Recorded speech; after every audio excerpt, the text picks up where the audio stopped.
Hello students, हम कर रहे थे कौटिल्य।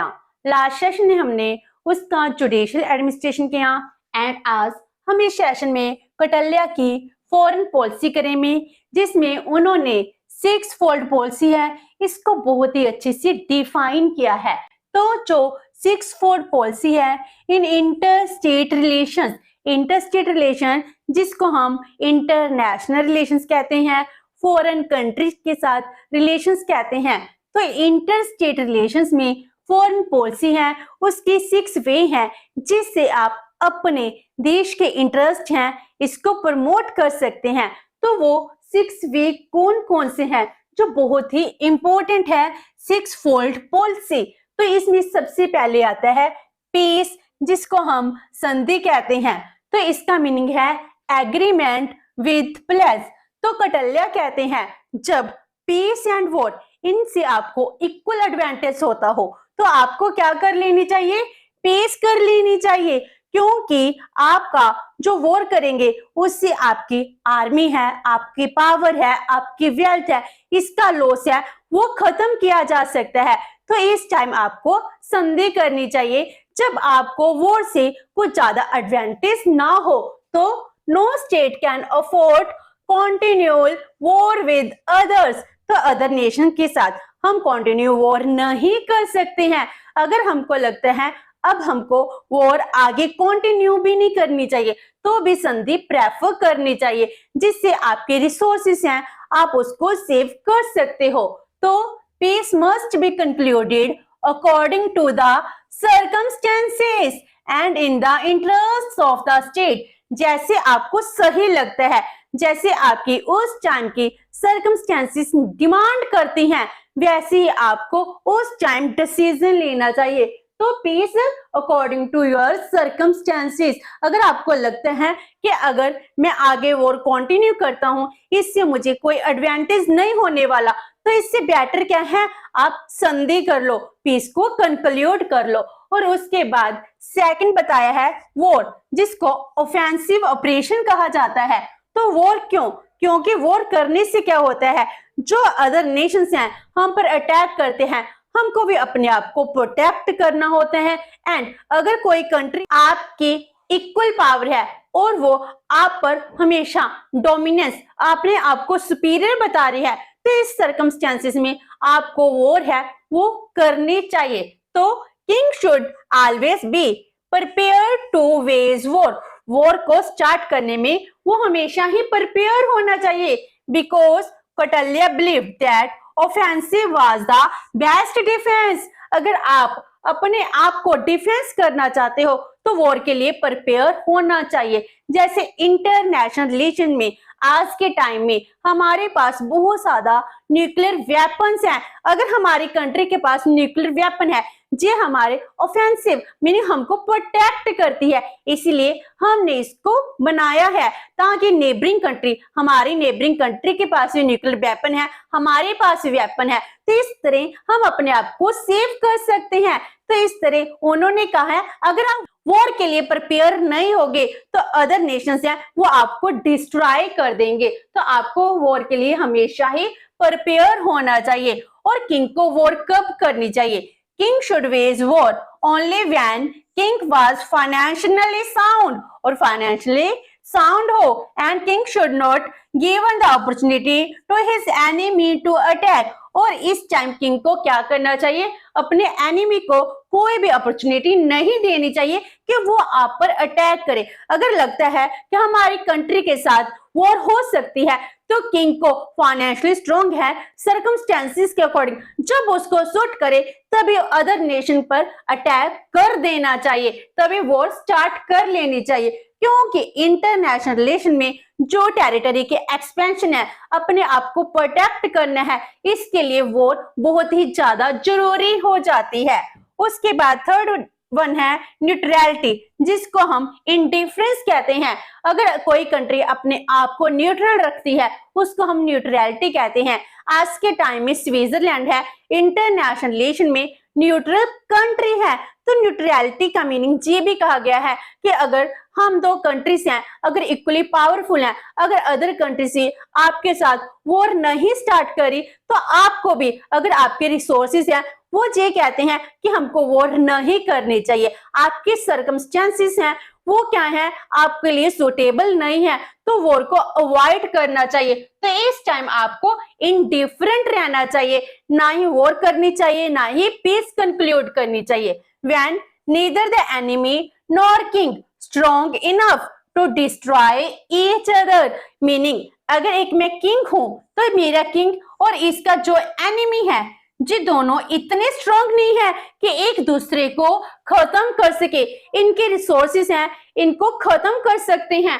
तो इस टाइम हम दोनों इक्वल पावर में है, लेकिन हम दोनों में से कोई भी ज्यादा पावरफुल नहीं है कि हम एक दूसरे को डिस्ट्रक्ट कर सके। तो इस कंडीशन में आपको इनडिफरेंट रहना चाहिए, जैसे सिचुएशन चल रही है तभी उसके अकॉर्डिंग वर्क करते रहो। अगर आपको लगता है सिचुएशन चेंज होगी, आपके मटेरियल है, वेल्थ है, आपके पास ज्यादा है, अगर किंग को लगता है अब मुझको वॉर स्टार्ट करनी चाहिए तब वॉर करनी चाहिए, अदरवाइज उसको न्यूट्रल रहने का ही बेनिफिट है। इस तरह पीस, वॉर, न्यूट्रलिटी जो आज भी चल रहे हैं बहुत ही इंपॉर्टेंट हैं। और उसके बाद fourth one is the marching, making preparation, meaning अब हमको जैसे कूच करना चाहिए, अपनी आर्मी को लेकर एनिमी पर अटैक कर देना चाहिए, इसको हम कह रहे हैं मार्चिंग।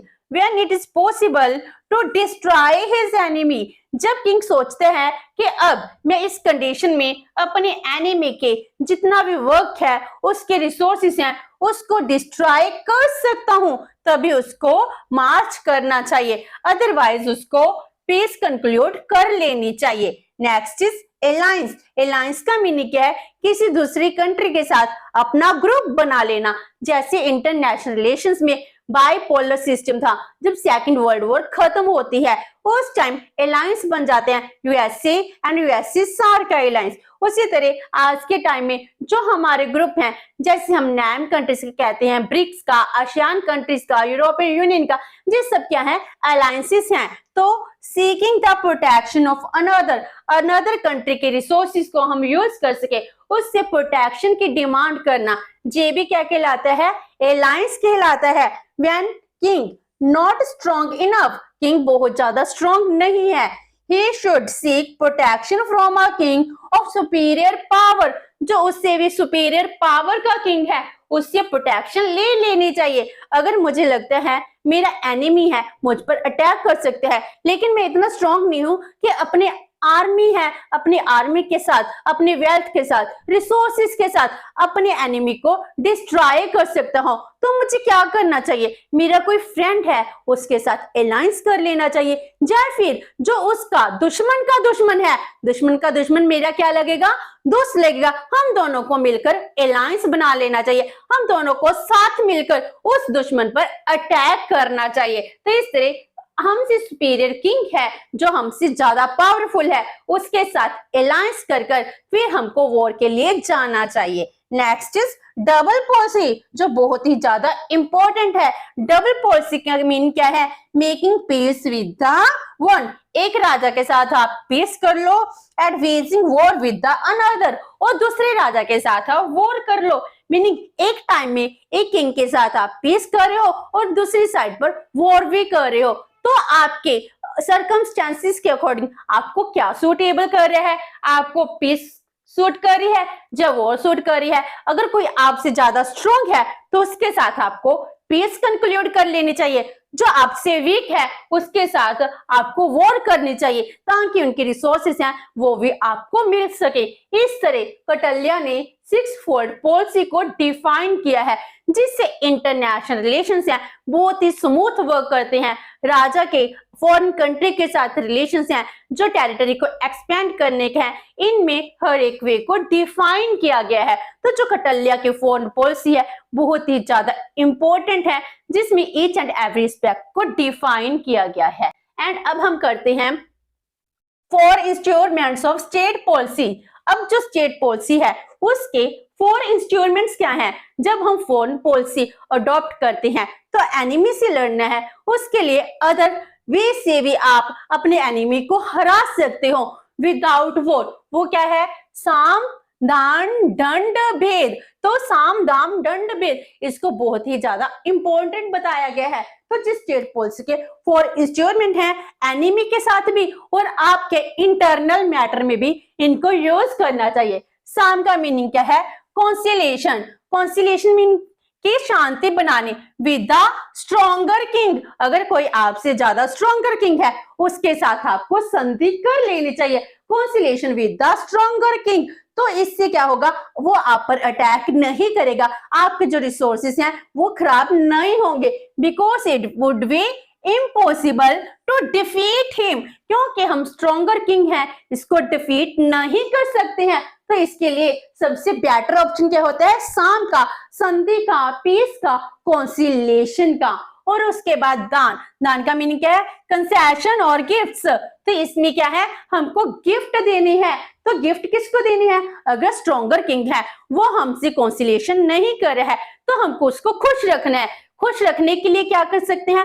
हम उसको गिफ्ट दे सकते हैं। अगर मान लो उसका बर्थडे है, बर्थडे पर गिफ्ट दे दिया, कोई एनिवर्सरी है उस पर गिफ्ट भेज देते हैं। तो इससे क्या होता है? वो आप पर अटैक भी नहीं करता है, आप गिफ्ट देकर उसको खुश कर रहे हो। This policy would also be suitable for dealing with the stronger king in order to appease him।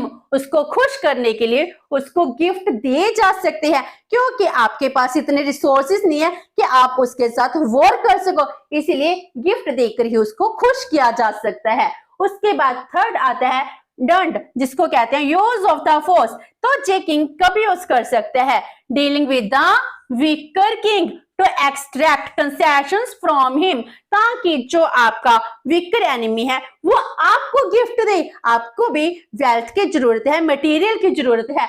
तो वीकर किंग है, वीकर किंग को क्या करना है? आपको गिफ्ट लेने हैं। गिफ्ट लेने के लिए उसको दंड दिया जा सकता है, उसको थ्रेट दिया जा सकता है। अगर आप ये नहीं करेंगे, हम आप पर अटैक कर रहे हैं, आपकी टेरिटरी है हम अपने में इंक्लूड कर लेंगे, आपके रिसोर्सेज हमारे हो जाएंगे। और वीकर सेक्शन है वो भी क्या करेगा?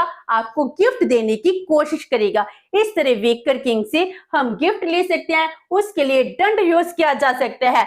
एंड लास्ट वन इज भेद। भेद का मीनिंग क्या है? Divide and rule. जैसे ब्रिटिश ने हमारे लिए डिवाइड एंड रूल की पॉलिसी अडॉप्ट की थी, उन्होंने तो भी इंडिया पर रूल कैसे किया था? डिवाइड एंड रूल के साथ। क्योंकि उनको लगता था कि हम इंडिया जब यूनाइट हो गया है हम इसको नहीं हरा सकते हैं, तो उन्होंने हिंदू एंड मुस्लिम के नाम पर हमको डिवाइड कर हम पर रूल करते रहे। तो जे किंग को कब करना चाहिए? Dealing with several equally strong Kings. जो अलायंस बनते हैं, हो सकता है स्ट्रॉन्ग किंग्स हैं उनका भी क्या हो? एक अलायंस हो। तो जो इक्वली स्ट्रॉन्ग किंग्स हैं उनके साथ भेद, मीनिंग आपको डिवाइड एंड रूल की पॉलिसी अडॉप्ट करनी है with the view to inducing them to destroy each other strength. एक दूसरे की स्ट्रेंथ को खत्म कर दे। फॉर एग्जाम्पल, जब कौटिल्य है, कौटिल्य ने गणानंद से रिवेंज लेना था। उस टाइम गणानंद मगध जो 16 महाजनपद थे इनमें से सबसे स्ट्रॉन्ग गणानंद था और इसी तो रिवेंज लेना था। और उसके बिसाइड जो सेल्यूकस था, सेल्यूकस भी बहुत ज्यादा स्ट्रॉन्ग किंग था। तो इन दोनों ने आपस में मिलकर क्या करना था? बाकी 15 महाजनपद हैं इन पर वॉर करनी थी। तो इस टाइम उन्होंने क्या किया कि उस टाइम उन्होंने डिसाइड किया कि गणानंद एंड जो सेल्यूकस है इन दोनों में हम डिवाइड एंड रूल की पॉलिसी को चूज करते हैं। तो उन दोनों में भेद क्रिएट कर दिया। तो जो स्ट्रॉन्ग किंग्स हैं इनमें क्या कर दो? भेद क्रिएट कर दो, जिससे वो एक दूसरे की स्ट्रेंथ है वो अपने आप ही खत्म कर देंगे।